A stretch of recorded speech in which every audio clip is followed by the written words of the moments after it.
Ciao a tutti. Glauco does BJJ episode 16 and 17.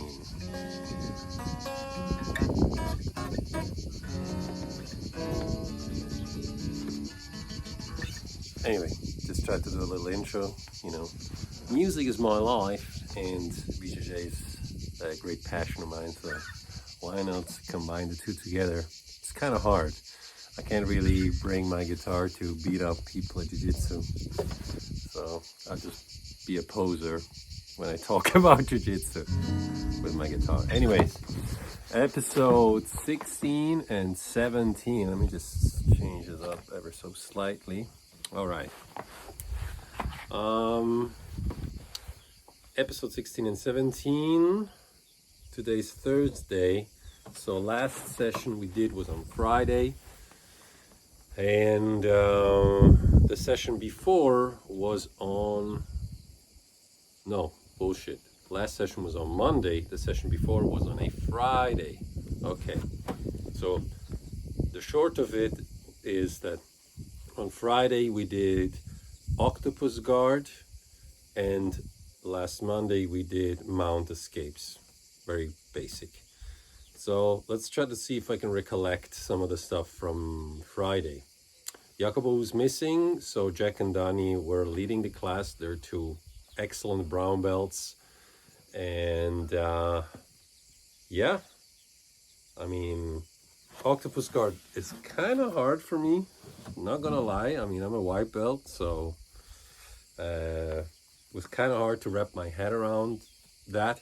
But I have been watching some YouTube videos, and I saw that Craig Jones, who is known for the octopus guard, or for using the octopus guard a lot, he did some seminar tours, so maybe they picked up on that a little bit. Whatever the case may be, we did practice it a little bit. Two things I can remember were, we started in half guard, so the opponent is on top of you and has his right knee between your legs. So he hasn't completely crossed over to mount. He's not in your guard, so it's a half guard. And basically it starts out, I think, you post like this, or you post like this. So you have knee shield on the bottom, and this shield, and like this. And then you basically try to get under with your, let's just say your left arm, forearm, under your opponent's left arm and shoulder, to be grabbing his back like this. And ideally you would post with your elbow after on the mat. And even more ideally, you would scoot then to post with your hands to be higher up. So in this position, your legs are almost like in a squat, sort of side squat. When you're in that position, if you get the timing right, if your opponent has not adjusted too much yet, then you can actually flip him over or sweep him, doing a simple shoot with your left knee, and then you shoot him like this, and then you end up in side control, or reverse kezagatame, which is the Japanese side control, but you end up on the other way, facing his bowels. So that's one thing. And then the other thing, same situation, but you get up like this, arm around, and that's a huge bumblebee.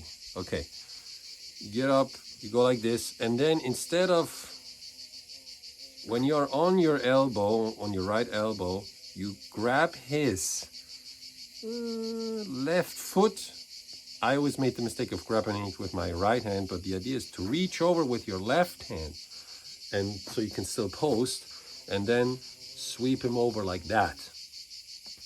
So that's two sweeps that I remember, and the basic function of that octopus guard, which I believe is relatively like a newer thing. But so we drilled this a little bit, but I was not feeling it 100% with my knee yet. So I did not spar, and I didn't do the positional sparring either.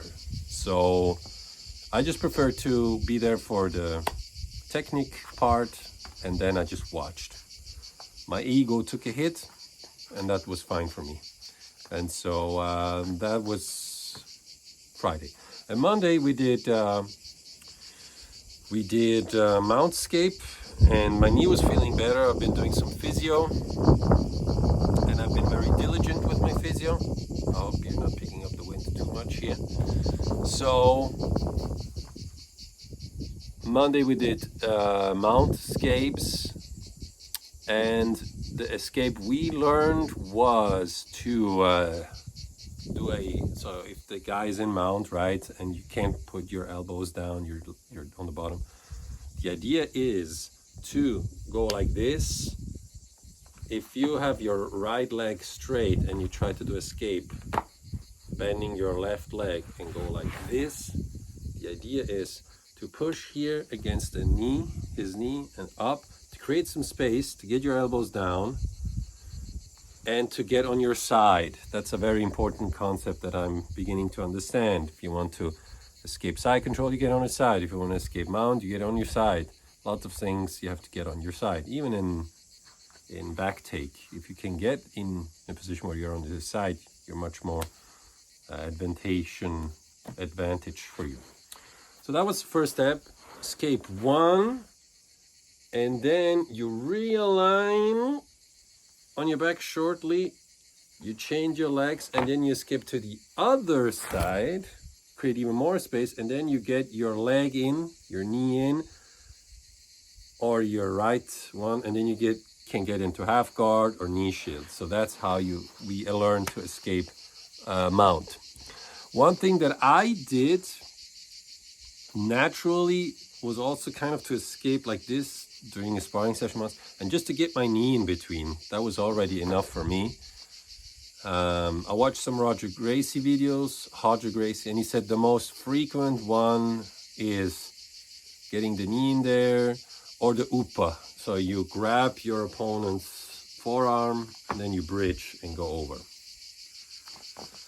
And that was Monday. We didn't discuss too much how to maintain the mount. So when we did the positional sparring, which then I did do, I realized that my mount was ass. I mean, I was sitting on top of them and they could very easily get out. But when I pinned my opponent's shoulder on the mat, it was harder for them.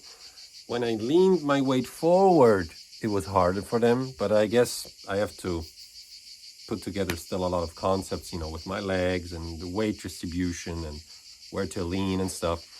So maybe I'll ask the coach if we can do some mount, how to maintain the mount. So maybe one can escape or learn how to escape, and the other can learn how to maintain mount. Anyways, we did that. We weren't too many people, so I did quite a few rounds of positional sparring. Always very careful with my leg, with my knee. And the lesson we learned about ego and about how our coach calls it, not rolling with a heart, what he's implying, not rolling like that. That is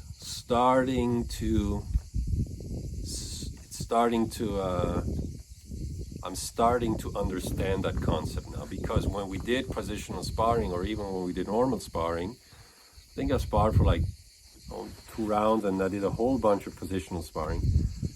I didn't try to force to be on top with everything that I had. I just tried to stay on top with technique and not with force. I don't know how to explain it. It's just something that I'm starting to finally enact, and I have the feeling that if I do this, I'm progressing more with my learning and with the techniques that I'm trying to learn and applying, instead of just being the man and pinning everybody down with my force and being the big bad boy in the room. So that was the learnings from the 16, 17, I believe. And we're almost crossing the point where I've had more lessons in Italy than in Switzerland, which is also very interesting. Kind of cool that I can do multiple lessons per week now, because I'm not going ham. I'm watching my body, I'm watching my rest, doing strength training on the side a little bit, lots of stretching, lots of yoga, that helps. And the weather is great too, that helps too. And people don't roll like crazy. So anyways, that's a guy visiting my dad, I think. I'll catch you guys in the next one. Glauco does BJJ, episode 16, 17, I think. Ciao, ciao.